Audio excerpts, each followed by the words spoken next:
My name is Defina Baridemay, and I'm covering Chapter 9.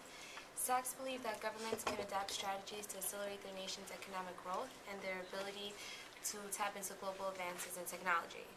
He believes that in order to have economic development, you need savings and investments, exports and imports, and the exports should pay for those imports, public and private capital, and the adaptation to local ecology.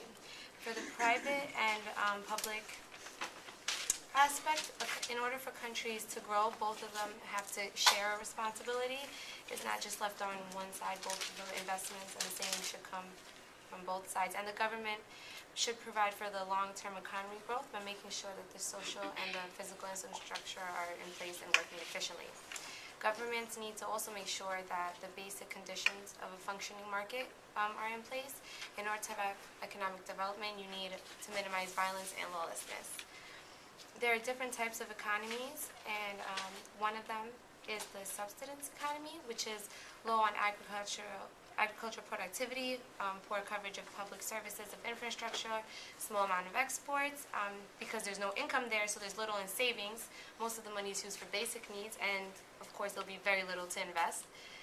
I have a political cartoon which says that's subsistence, Sir Brian. The charts are over here, and it's actually a crack on the wall, just showing that it's just going downhill.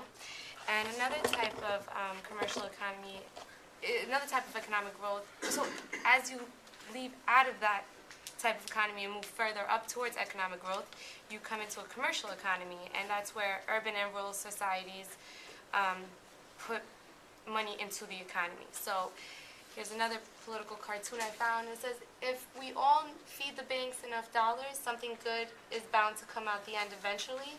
And it's a big pig, so that was kind of cute.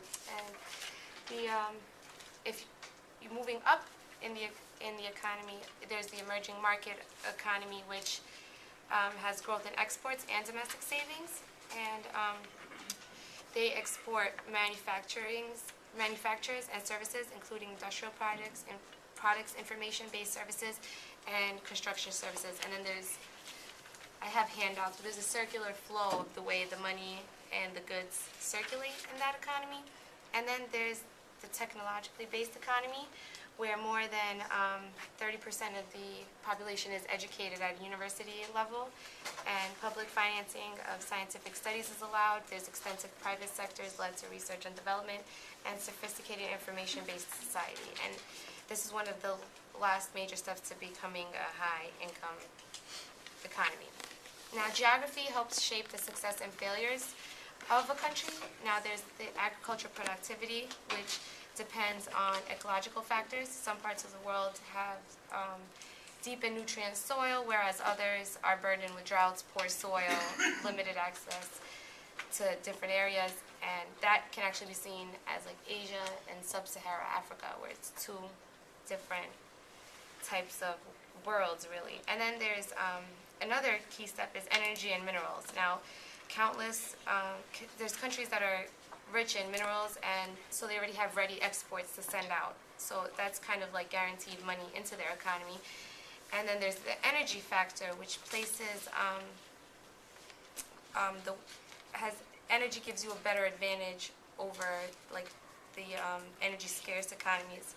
But the usefulness only depends on the energy that's available within that country.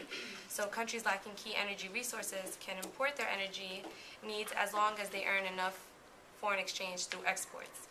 So there's also important to know that energy resources can also be squandered. And transportation is also very important, because you need to import advanced technology, and then you need to export, in turn, goods and services to pay for those imports. And then there's disease ecology, because heavy disease burdens any economic development. And then there's natural hazards, which are only natural. And as we can see with Hurricane Katrina and the earthquakes in Chile and Haiti, that can have a huge effect on the economy as well.